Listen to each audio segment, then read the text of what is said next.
Hello दोस्तों, good morning, नमस्कार। आप सभी का स्वागत है आप सभी के अपने यूट्यूब चैनल परीक्षा की शिक्षा में।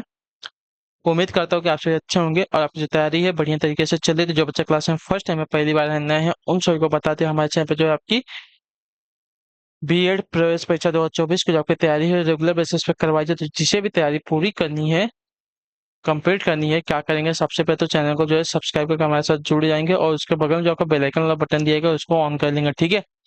क्लास का समय देख लीजिए। जीके जीएस की जो क्लास है सुबह 10 बजे डेली आपको हमारे चैनल पर देखने को मिलती है। रीजनिंग की जो क्लास है आपको दोपहर को 1 बजे देखने को मिलती है। कला वर्ग की जो क्लास है आपको शाम को 4 बजे देखने को मिलती है और हिंदी की जो क्लास है आपको शाम को 7 बजे हमारे चैनल पर देखने को मिलती है। तो क्लासेस का जो शेड्यूल आप लोग को याद करके रखना है, इसी टाइम पर क्लासेस से जुड़ना, अपनी तैयारी को जो है पूरा और कंप्लीट करना है साथियों, ठीक है। बाकी अगर आपका कोई डाउट है, कोई क्वेश्चन है, कोई कोई है, तो आप हमें आके इंस्टाग्राम पर पूछ सकते हैं। परीक्षा की शिक्षा आपका इंस्टाग्राम का पेज का जो लिंक है नीचे डिस्क्रिप्शन में मिल जाएगा। पीडीएफ और नोट्स मटेरियल का आपका जो चैनल आप लोग उसको ज्वाइन कर लीजिए। परीक्षा की शिक्षा नाम का नीचे डिस्क्रिप्शन आ चुका है, इसका भी लिंक मिल जाएगा। यहाँ पे क्या है, डेली बेसिस पर आपको जो क्लास का अपडेट है वो दिया जाता है पीडीएफ के साथ साथ। और जो आपका एग्जाम का अपडेट होगा वो भी आपको यहाँ पे बताया जाएगा। तो आप लोग यहाँ से जुड़े हैं तो आपका कोई भी अपडेट जो है क्लास के रिगार्डिंग मिस नहीं होगा। और अपडेट से याद है कि आज जो यूपी बीएड वाले बच्चे हैं उनका जो है एडमिट कार्ड आने वाला है, तो सब लोग अपना एडमिट कार्ड जो है जाकर डाउनलोड कर लीजिएगा, ठीक है। क्लियर है सभी को? ठीक है। तो चलेंगे, क्लास स्टार्ट करेंगे। और स्टार्ट करने से आपको पता है आज जो हो गई है 30 तारीख और आपका है 9 जून को एग्जाम, ठीक है।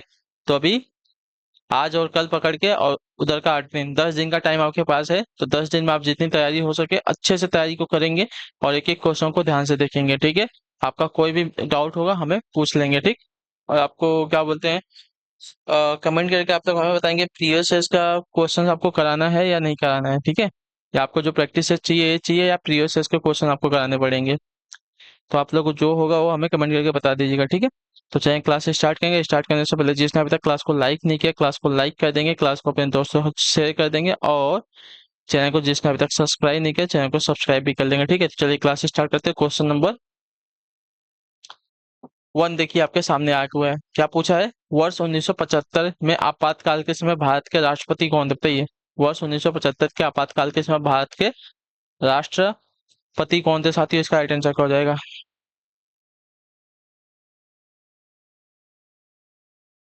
तो आपका राइट आंसर हो जाएगा, ठीक है, फखरुद्दीन अली अहमद, ठीक है। जो आपका दिया गया डी वाला विकल्प आपका राइट आंसर होगा, ठीक है। इनकी मृत्यु जो है कार्यकाल के दौरान में हुई थी, याद रखिएगा, ठीक है। ठीक है। वर्ष 1975 में आपातकाल के समय भारत के राष्ट्रपति जो आपके फखरुद्दीन अली अहमद थे और इनकी जो मृत्यु हुई थी कार्यकाल के दौरान ही हुई थी, ठीक है। जब ये राष्ट्रपति थे तभी इनकी मृत्यु हुई थी। अगला क्वेश्चन देखते हैं आपका दूसरा नंबर क्या देगा। लेबनान की राजधानी है क्या? बताइए। लेबनान की राजधानी क्या है? इसका राइट आंसर क्या हो जाएगा? तो आपका ऑप्शन नंबर ए राइट हो जाएगा, बेरूत, ठीक है। लेबनान की राजधानी आपकी बेरूत है। तो जो आपका ये वाला विकल्प देगा आपका राइट है। यहाँ की मुद्रा आपकी लेबनीज पाउंड है तथा यहाँ की जो भाषा है आपकी अरबी है। अगले क्वेश्चन पर आपका देखें तीसरा नंबर क्या देगा। कजाकिस्तान की मुद्रा निम्न में से कौन सी है? बताइए। कजाकिस्तान की मुद्रा जो है निम्न में से कौन सी है? तो कजाकिस्तान की मुद्रा जो है आपकी टेंगे है, ठीक है। जो आपका दिया गया है सी वाला विकल्प आपका राइट आंसर होगा। इसकी राजधानी आपकी अस्ताना तथा भाषा आपकी कजाक है, ठीक है। याद रखिए कजाकिस्तान की मुद्रा आपकी टेंगे है और यहाँ की जो क्या बोलते हैं राजधानी है अस्ताना और तथा भाषा जो आपकी कजाक है, ठीक। क्लियर से यहाँ तक। अगले क्वेश्चन बढ़े आपका चौथा नंबर प्रश्न आपका क्या दिया गया है। दक्षिण अमेरिका में निम्न में से कौन सा देश जो है सबसे अधिक आबादी वाला देश है? बताइए।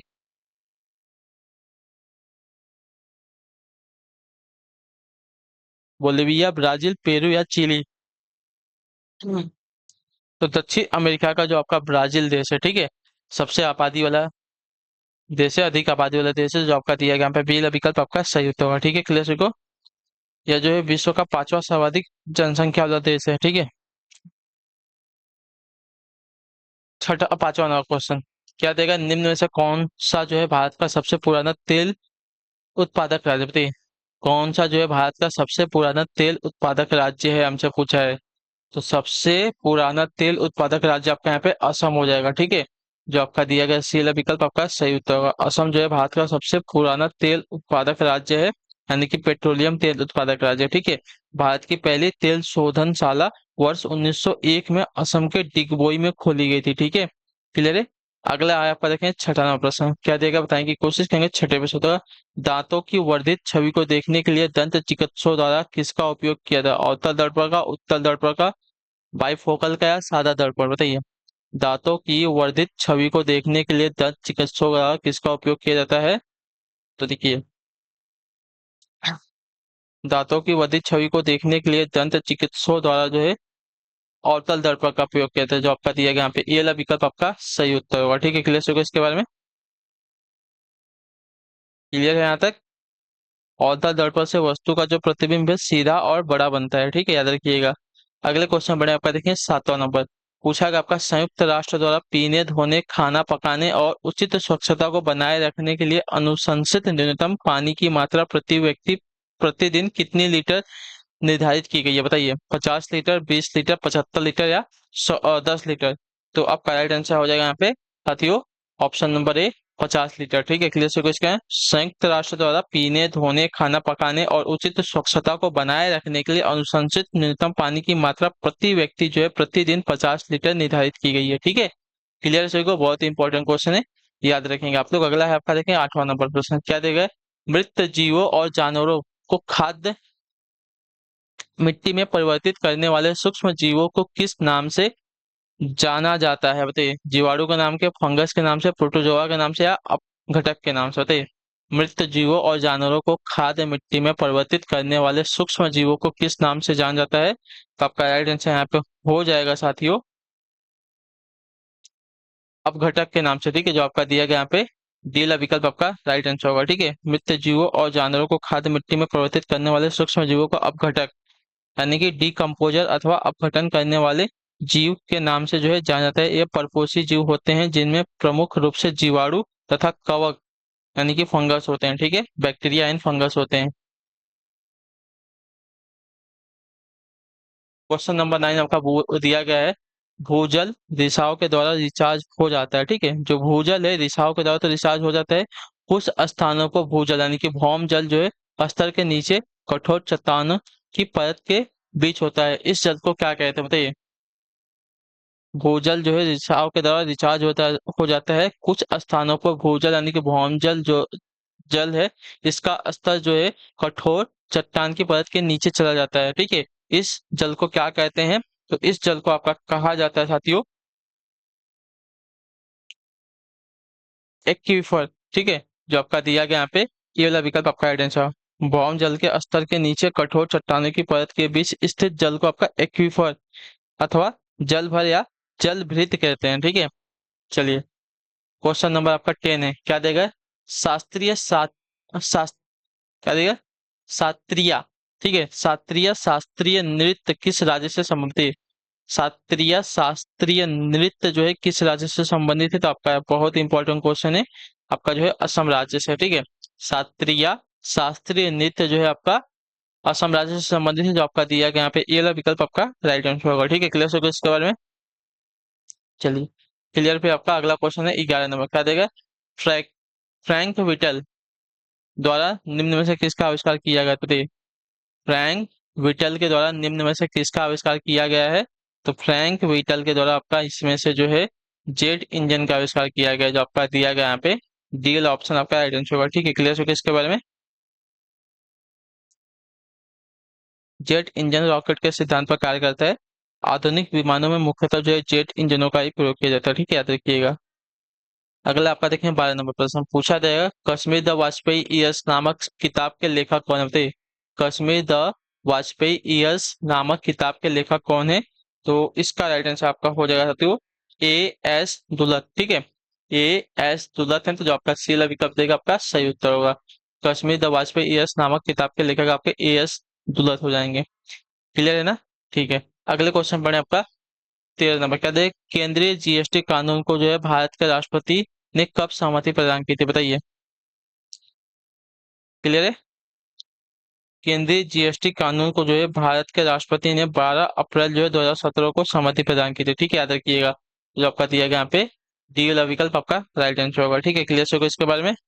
सीमा शुल्क को छोड़कर केंद्रीय एवं राज्य स्तर की सभी वस्तुओं एवं सेवाओं के संदर्भ में अप्रत्यक्ष करों के स्थान पर जो आपका 1 जुलाई 2017 से इसे लागू किया गया था। ठीक है, चलिए अभी जो नए बच्चे हैं उनको बता दें कि जो यूपी बीएड वाले बच्चे हैं उनका जो है आज एडमिट कार्ड आ जाएगा, तो आप लोग जाके अपना एडमिट कार्ड जो है डाउनलोड कर लीजिए। ठीक है, आगरा और अवध के संयुक्त प्रांत, जिन्हें अब उत्तर प्रदेश के नाम से जाना जाता है, ने वर्ष 1921 में अपनी राजधानी को रिक्त स्थान से लखनऊ में स्थानांतरित किया था। कहाँ से बताइए? 1921 में उत्तर प्रदेश ने जो अपनी राजधानी को कहाँ से स्थानांतरित जो है लखनऊ किया था? आपका आइडेंस यहाँ पे हो जाए साथियों इलाहाबाद से। ठीक है, जो आपका दिया गया यहाँ पे सी वाला विकल्प आपका सही उत्तर होगा। ठीक है, आगरा और अवध के संयुक्त प्रांत की राजधानी वर्ष 1921 में इलाहाबाद से लखनऊ स्थानांतरित कर दी गई थी। ठीक है, पूर्व में उत्तर प्रदेश को जो है आगरा और अवध का संयुक्त प्रांत कहा जाता था, जिसे वर्ष 1937 में जो है संक्षिप्त करके संयुक्त प्रांत कर दिया गया था, और आजादी के बाद इसका जो नाम है बदलकर उत्तर प्रदेश कर दिया गया था। ठीक है, अगला आपका देखेंगे 15 नंबर क्या देगा बताएंगे कोशिश करेंगे सही उत्तर का। इनमें से कौन सा मौलिक अधिकार नहीं है? ठीक है, समानता का अधिकार, जन प्रतिनिधि चुनने का अधिकार, धर्म अपनाने का अधिकार या स्वतंत्रता का अधिकार? बताइए इनमें से समानता और स्वतंत्रता का अधिकार। ठीक है, चलिए बताइए इसमें से कौन सा आपका एक मौलिक अधिकार नहीं है? इसका आइडेंटिफाई क्या हो जाता है? मौलिक अधिकार इसमें से जो आपका दिया गया है जन प्रतिनिधि चुनने का अधिकार। ठीक है, आपका ये मौलिक अधिकार नहीं है, तो जो आपका दिया गया यहाँ पे बी वाला विकल्प आपका राइट आंसर होगा। ठीक है, क्लियर से कुछ कर रहे हैं। बाकी समानता का अधिकार, धर्म अपनाने का अधिकार, स्वतंत्रता का अधिकार, ये सभी आपके मौलिक अधिकार आते हैं, लेकिन जन प्रतिनिधि चुनने का जो अधिकार है आपका मौलिक अधिकार के अंतर्गत नहीं आता है। ठीक है, अगला आपका देखिए 16 नंबर पूछा गया आपका वाल्मीकि का आश्रम ब्रह्मवत्र में कहाँ था जो रिक्त स्थान में है? बताइए क्या देगा? वाल्मीकि का आश्रम ब्रह्मवत्र में था जो कहाँ पर स्थित है? बिठूर में, झांसी में, ललितपुर में या उरई में? तो इसका राइट आंसर आपका हो जाएगा साथियों बिठूर। ठीक है, जो आपका दिया गया यहाँ पे ए ऑप्शन आपका राइट आंसर होगा। ठीक, क्लियर होगा। रामायण के रचनाकार महर्षि वाल्मीकि का आश्रम आपका ब्रह्मवत में था जो बिठूर में स्थित है। यह स्थल जो है कानपुर के निकट गंगा नदी के तट पर स्थित है। ठीक है, रानी लक्ष्मीबाई बचपन में यहीं रही थी। यहाँ पर जो है प्रतिवर्ष कार्तिक पूर्णिमा को मेला लगता है। ठीक है, बिठूर में। अगले क्वेश्चन में आपका देखें 17 नंबर क्या देगा? 1 जनवरी 1845 को उत्तर प्रदेश ने रिक्त स्थान नामक पहला हिंदी समाचार पत्र निकाला, जिसे गोविंद रघुनाथ ने संपादित किया था। बताइए कौन सा समाचार पत्र निकाला था 1 जनवरी 1845 को उत्तर प्रदेश ने? तो आपका आंसर यहाँ पे हो जाएगा साथियों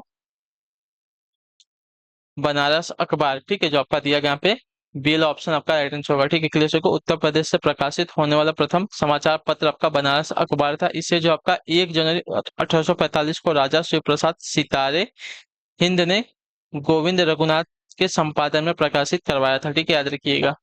क्लियर है, चलिए क्लियर है। तो अगला है आपका 18 नंबर क्वेश्चन क्या देंगे? भेड़ कुंड यानी कि मीन भेड़ कुंड, जहां अर्जुन ने द्रौपदी से शादी करने के लिए मछली को निशाना बनाया था, उत्तर प्रदेश के रिक्त स्थान में स्थित है। कहाँ पे? इटावा में, फिरोजाबाद में, फरुखाबाद में या बाराबंकी में? भेड़ कुंड यानी कि मीन भेद कुंड कहाँ पर स्थित है? तो आपका राइट आंसर हो जाएगा साथी आपका फरुखाबाद में। ठीक है, जो आपका सील और पिकअप देगा आपका राइट आंसर होगा। ठीक है, क्लियर होगा इसके बारे में।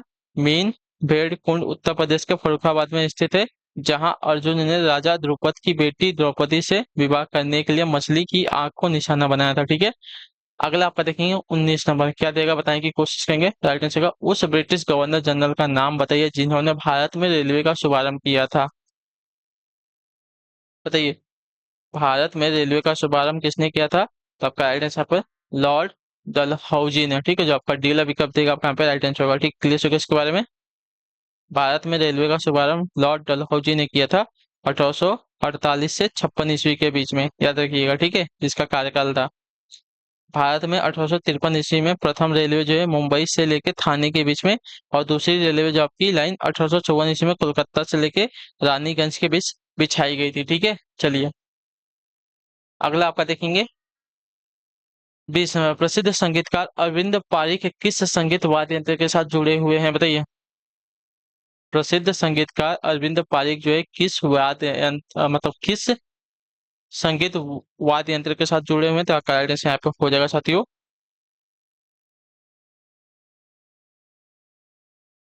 सितार के साथ। जो आपका पहला ऑप्शन दिएगा आपका राइट आंसर होगा। प्रसिद्ध संगीतकार अरविंद पारिक जो आपका सितार संगीत वाद्य यंत्र के साथ जुड़े हुए हैं, तो जो आपका दिया गया यहाँ पे बी वाला विकल्प आपका राइट आंसर होगा। ठीक है, अगले क्वेश्चन बढ़े आपका 21 number. S and P N B S C इंडेक्स या सेंसिटिव इंडेक्स जिस पर आधारित है उस बास्केट में रिक्त स्थान स्टॉक होते हैं। कैसे? कितने स्टॉक होते हैं? 20 होते हैं, 30 होते हैं, 40 होते हैं, 50 होते हैं? तो S and P N B S C index जिस पर आधारित है उस बास्केट में आपके 30 स्टॉक होते हैं। ठीक है, जो आपका दिया गया यहाँ पे बी विकल्प आपका राइट आंसर होगा। ठीक है, क्लियर होगा इसके बारे में। अगला आपका देखेंगे 22 नंबर प्रश्न बताने की कोशिश करेंगे। तो भारतीय संविधान का अनुच्छेद 20 किससे संबंधित बताइए। भारतीय संविधान का अनुच्छेद 20 जो है किससे संबंधित है? तो आपका राइट आंसर यहाँ पर हो जाएगा। तो भारतीय संविधान का अनुच्छेद 20 जो आपका दोष सिद्धियों के संदर्भ में संरक्षण से संबंधित है। जो आपका दिया गया यहाँ पे बी विकल्प आपका राइट आंसर। भारतीय संविधान का अनुच्छेद 20 जो है आपका दोष सिद्धियों के संदर्भ में संरक्षण से संबंधित है। इस अनुच्छेद के तहत उन व्यक्तियों को जिन पर अभियोग लगाया गया है को संवैधानिक संरक्षण प्रदान किया गया है। ठीक है, याद रखिएगा। अगला आपका देखेंगे 23 नंबर 23 नंबर बताने की कोशिश करेंगे साथियों से। तो भारतीय संविधान का अनुच्छेद 21A के तहत राज्यों को रिक्त स्थान से 14 वर्ष की आयु के सभी बच्चों को जो है मुफ्त और अनिवार्य शिक्षा प्रदान करनी है। कितने से कितने? तो आपका राइट आंसर साथियों 6 से 14 वर्ष का। ठीक है, जो आपका दिया गया है बी विकल्प आपका राइट आंसर होगा। ठीक है, भारतीय संविधान के अनुच्छेद 21A के तहत जो है राज्य के 6 से 14 वर्ष की आयु वर्ग के सभी बच्चों को जो है अनिवार्य एवं निःशुल्क शिक्षा प्रदान करने का प्रावधान किया गया, याद रखिएगा। ठीक है, चलिए अगले क्वेश्चन पर आपका देखेंगे 24 नंबर। कौन सा कथन आपका गलत है? ठीक है, इसमें से हमको कौन सा कथन गलत है यह बताना है साथियों। ठीक है,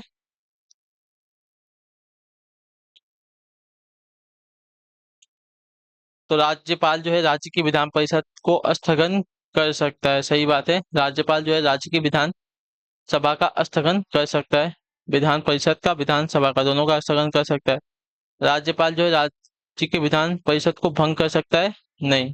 तो ये वाला जो विकल्प दिया गया आपका गलत कथन है। ठीक है, राज्यपाल जो है राज्य की विधानसभा को भंग कर सकता है, विधान परिषद को नहीं, लेकिन विधानसभा को भंग कर सकता है, इतना याद रखिएगा। ठीक है, क्लियर को। विधान परिषद एक आपका अस्थायी सदन है जिसे राज्यपाल भंग नहीं कर सकता। इसके सदस्य 6 वर्ष के लिए चुने जाते हैं तथा प्रत्येक 2 वर्ष पश्चात आपके 1/3 सदस्य आपके अवकाश ग्रहण कर लेते हैं। संबंधित राज्य की विधानसभा द्वारा पारित संकल्प के आधार पर जो है विधान परिषद के निर्माण व संपत्ति की समाप्ति की अंतिम शक्ति संसद के पास होती है। ठीक है, याद रखिएगा। अगले क्वेश्चन बड़े आपका देखेंगे 25 नंबर। क्या देगा? भारतीय संविधान का अनुच्छेद 22 निम्न में से किससे संबंधित बताइए।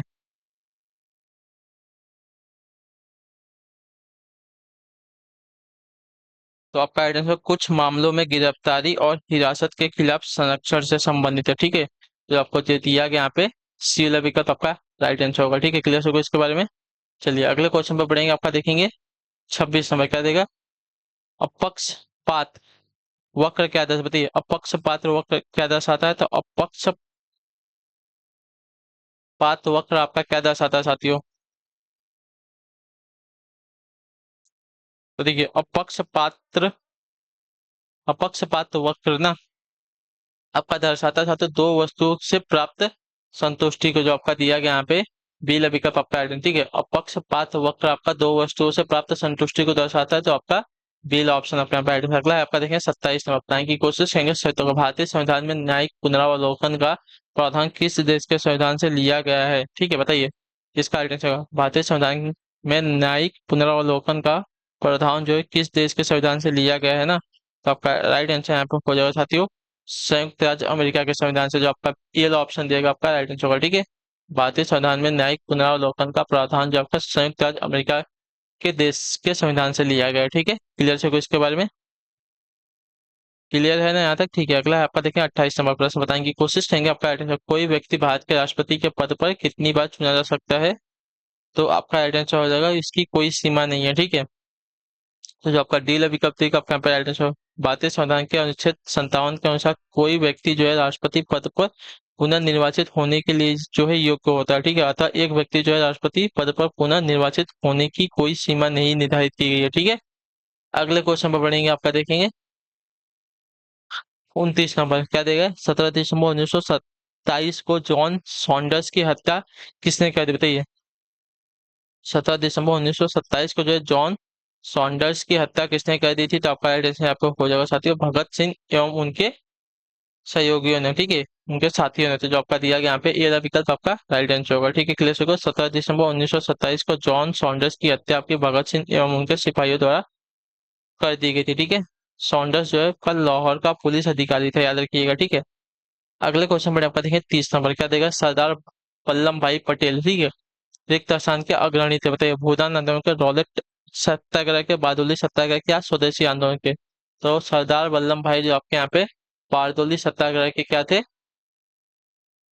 अग्रणी थे, याद रखिएगा। जो आपका दिया गया यहाँ पे सी विकल्प आपका राइट आंसर होगा। इसके बारे में, है ना।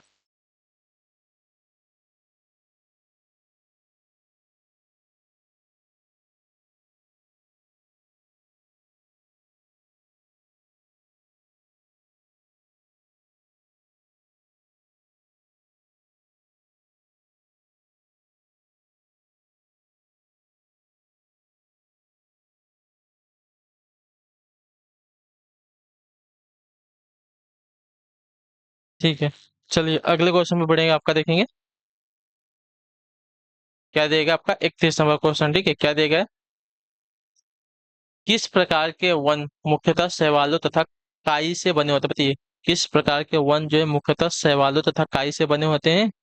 तो आपका राइट आंसर यहाँ पे हो जाएगा तो तुंद्रा वन, ठीक है। जो आपका दिया गया यहाँ पे बी विकल्प आपका राइट आंसर, ठीक है। तुंद्रा वन जो है मुख्यतः शैवालों तथा काई से बने होते हैं, याद रखिए। ये वन जो है 60 डिग्री उत्तरी अक्षांश से ऊपर के एशिया, यूरोप एवं उत्तरी अमेरिका में पाए जाते हैं, ठीक है। तुंद्रा प्रदेश के निवासी जो है एस्किमो कहलाते हैं, ठीक है, याद रखिए। तथा रेडियर इस क्षेत्र का मुख्य पशु होता है, ठीक है।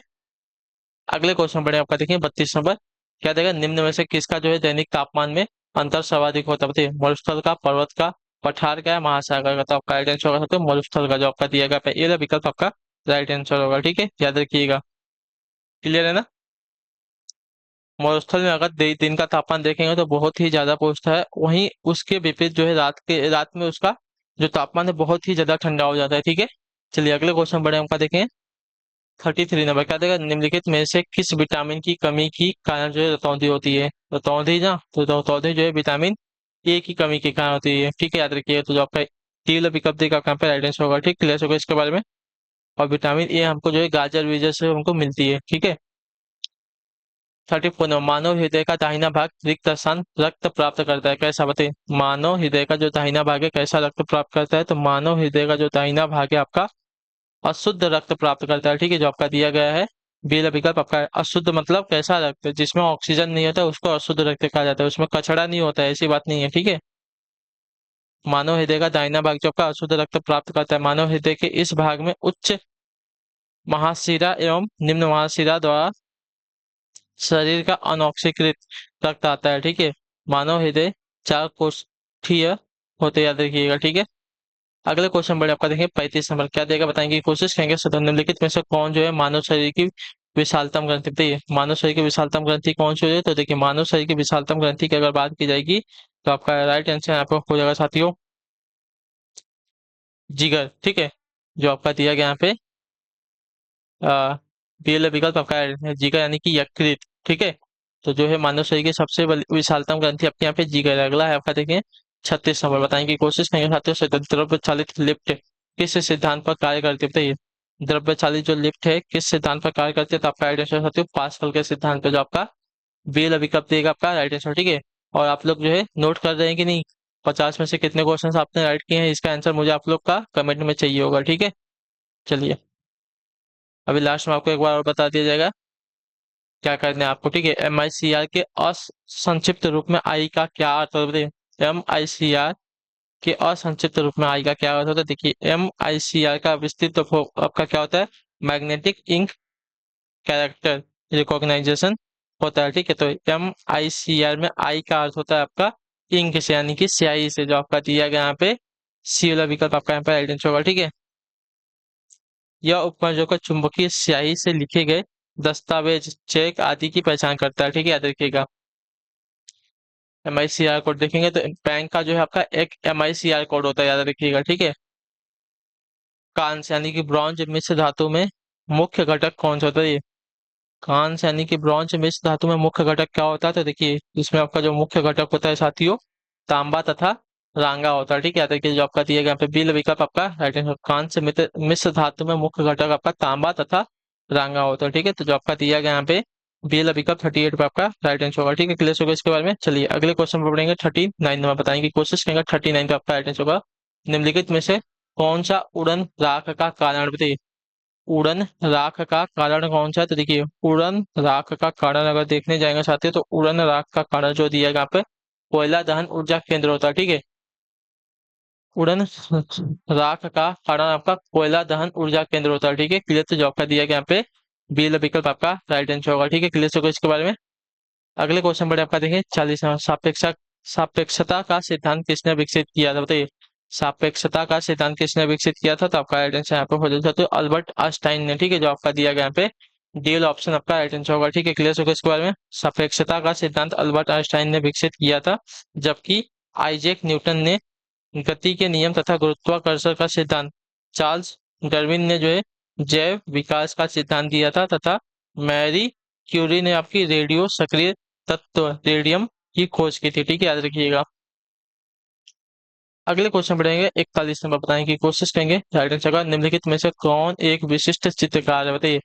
निम्नलिखित में से कौन आपका एक विशिष्ट चित्रकार? तो विशिष्ट चित्रकार की अगर बात की जाएगी तो आपका यहाँ पे जो दिया गया है अमृता शेरगिल। ठीक है, अमृता शेरगिल आपकी एक विशिष्ट चित्रकार है, तो जो आपका दिया गया यहाँ पे सी वाला ऑप्शन आपका राइट आंसर होगा। अगला क्वेश्चन देखते हैं आपका 42 नंबर। हेमा मालिनी, ठीक है, बियॉन्ड द ड्रीम गर्ल किस लेखक या लेखिका द्वारा लिखी गई थी? Hema Malini beyond the dream girl किस लेखक या लेखिका द्वारा लिखी गई है?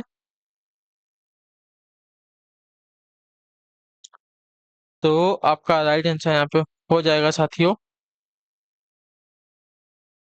राम कमल मुखर्जी को जो आपका दिया गया यहाँ पे सी वाला विकल्प आपका राइट आंसर होगा। ठीक है, Hema Malini beyond the dream girl जो है आपकी राम कमल मुखर्जी लेखक के द्वारा लिखी गई है, तो जो आपका दिया गया यहाँ पे सी वाला विकल्प आपका सही उत्तर। अगला है आपका देखेंगे 43 नंबर। क्या देखें मेरियाना खाई किसके लिए प्रसिद्ध है बताइए। मेरियाना खाई किसके लिए प्रसिद्ध है? तो मेरियाना खाई की अगर बात की जाएगी तो मेरियाना खाई जो है पृथ्वी पर सबसे गहरे बिंदु के लिए प्रसिद्ध है। ठीक है, जो आपका दिया गया है पृथ्वी पर सबसे गहरे बिंदु के लिए सी वाला विकल्प आपका राइट आंसर होगा। ठीक है, अर्थात यह जो है पृथ्वी का सबसे गहरा यानी कि निचला स्थान है, यह प्रशांत महासागर में स्थित है और इसकी गहराई आपकी जो है 11,033 मीटर है। ठीक है, और कहीं कहीं आपकी 11,022 मीटर है, जिसका आकार आपका अर्धचंद्राकार है। ठीक है, चलिए अगले क्वेश्चन बढ़े आपका 44 नंबर। क्या देगा बताएं कोशिश करेंगे। राइट आंसर होगा भारत के केंद्रीय मंत्रिमंडल में सबसे अधिक कितने मंत्री हो सकते हैं बताइए। भारत के केंद्रीय मंडल में सबसे अधिक कितने मंत्री हो सकते हैं? तो देखिए इसका राइट आंसर आपका हो जाएगा साथियों लोकसभा की कुल संख्या का 15%। ठीक है, जो आपका दिया गया यहाँ पे ये विकल्प आपका राइट आंसर होगा। ठीक है, भारत के केंद्रीय मंत्रिमंडल में सबसे अधिक मंत्रियों की संख्या आपकी लोकसभा की कुल संख्या का आपका 15% हो सकती है। ठीक है, क्लियर होगा इसके बारे में। चलिए अगले क्वेश्चन पर आपका देखें 45 में। क्या देखो स्वतंत्र भारत में पहली बार मुद्रा विमुद्रीकरण का प्रयास कब हुआ था बताइए। स्वतंत्र भारत में पहली बार मुद्रा विमुद्रीकरण का जो प्रयास है कब हुआ था? तो आपका राइट आंसर यहाँ पर स्वतंत्र भारत की बात करें तो स्वतंत्र भारत में आपका हुआ था साथियों 1978 में। ठीक है, जो आपका दिया गया यहाँ पे सी ऑप्शन आपका राइट आंसर होगा। क्लियर है, स्वतंत्र भारत में पहली बार मुद्रा विमुद्रीकरण का प्रयास जो आपको 1978 में किया गया था। ठीक है, इसके तहत जो आपके 1,000, 5,000 तथा 10,000 के नोट चलन से बाहर कर दिए गए थे। ठीक है, इस समय के मोरारजी देसाई प्रधानमंत्री थे। ठीक है, क्लियर है। तो उसके बाद 8 नवंबर जो आपका 2016 को प्रधानमंत्री नरेंद्र मोदी ने 500 और 1,000 के नोटों का विमुद्रीकरण कर दिया था। इससे पूर्व जो है वर्षों में आपका 1946 में भी आपका भारतीय मुद्रा का विमुद्रीकरण किया गया था, लेकिन उस समय जो आपका भारत आजाद नहीं हुआ था। हमको पूछा है स्वतंत्र भारत का, तो स्वतंत्र भारत का आपका हुआ था 1978 में। अगले क्वेश्चन पर बढ़ेंगे आपका देखेंगे 46 नंबर। निम्न वन्यजीव अभयारण्य में से कौन सा जो उत्तर प्रदेश में स्थित है बताइए। निम्न वन्य जीव अभयारण्य में से कौन सा आपका उत्तर प्रदेश में स्थित है ना? तो वन्य जीव अभयारण्य जो आपको उत्तर प्रदेश में स्थित हो जाएगा साथियों चंद्रप्रभा वन्य जीव अभयारण्य। ठीक है, जो आपका दिया गया डी विकल्प आपका राइट आंसर होगा। ठीक है, क्लियर इसके बारे में। यह जो है विंध्य वन रेंज में विजयगढ़ और नागौर नामक दो पहाड़ियों पर फैला हुआ है और चंदौली जिले में स्थित है। ठीक है, उत्तर प्रदेश के चंदौली जिले में स्थित है। इसे जो है वर्ष 1957 में स्थापित किया गया था। ठीक है, अगले क्वेश्चन बढ़ेगा 47 नंबर। गांधी जी ने रविन्द्रनाथ टैगोर को प्रेम से क्या कहा था? तो गांधी जी ने रविन्द्रनाथ टैगोर को जो है प्रेम से गुरुदेव की उपाधि जो है दी थी, याद रखिएगा। जो आपका दिया गया यहाँ पे पहला विकल्प आपका राइट आंसर। रविन्द्रनाथ टैगोर ने गांधी जी को जो है महात्मा की उपाधि दी थी। चलिए 48 नंबर है, उस उस सबसे बड़ी देश का नाम बताइए जिसकी सीमा में एक भी नदी नहीं बहती है, बताइए। तो आपका राइट आंसर सऊदी अरब। जो आपका दिया गया यहाँ पे बी विकल्प आपका राइट आंसर। सऊदी अरब एक ऐसा देश है जिसकी सीमा में आपका एक भी नदी नहीं बहती है, ठीक है, क्लियर है। यहाँ कोई स्थानीय नदी किनारों पर, कह रहे यहाँ कोई स्थानीय नदी नहीं है। यहाँ कई वादियां हैं जो सूखी नदियों के किनारों पर स्थित है, ठीक है। अगले क्वेश्चन बढ़े आपका, देखिए 49 में बताने की कोशिश करेंगे आपका राइट आंसर क्या हो जाएगा, ठीक है। 49 पूछा गया आपका, निम्न में से कौन से वंश ने भारत के दक्षिण भाग पर शासन नहीं किया है, चेर, पांड्य या राजपूत या चोल ने। तो आपका राइट आंसर यहाँ पे हो जाता है, ठीक है, चेर, चोल, पांड्य दक्षिण भारत पर शासन करने वाले प्रमुख राजवंश थे, लेकिन राजपूत जो आपके उत्तर भारत यानी कि पश्चिमोत्तर भारत पर क्या बोलते हैं, शासन करने वाले आपके राजवंश थे, ठीक है। तो जो आपका जो दिया गया है राजपूत, आपका यहाँ पे राइट आंसर हो जाएगा, ठीक, क्लियर से को, जिसमें जो आपके चौहान, चहमान, परमार एवं चंदेल जो है प्रमुख थे, ठीक है, याद रखिएगा।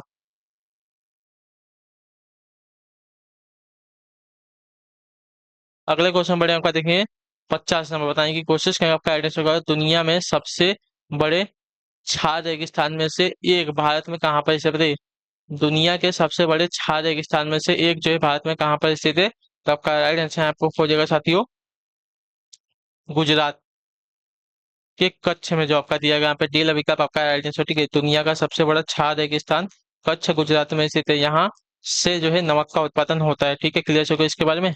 चलिए, तो यहीं पर जो है आपकी इसकी जीके जीएस की क्लास आज की कंप्लीट होता है। आई होप कि आप जो क्लास अच्छी लगी है, अच्छी लगी होगी तो आप लोग हमें जो है कमेंट करके बताइएगा आपको क्लास कैसी लगी, ठीक है। बाकी अगर आपका कोई डाउट होगा तो नीचे कमेंट करके पूछ लीजिएगा, और आपने जो है 50 में से किसने क्वेश्चन राइट किए हैं इसका आंसर आप लोग हमें कमेंट में देंगे। और यूपी बीएड वालों का जो है आज जो है एडमिट कार्ड आने वाला है, तो एडमिट कार्ड जो है आपका जाके डाउनलोड कर लीजिएगा, ठीक है। चलिए, तो हम आपसे मिलेंगे आपकी अगली क्लास में, तब तक के लिए टाटा बाय बाय, जय हिंद जय भारत। आपसे क्लास से जुड़ने के लिए बहुत बहुत ही धन्यवाद साथियों।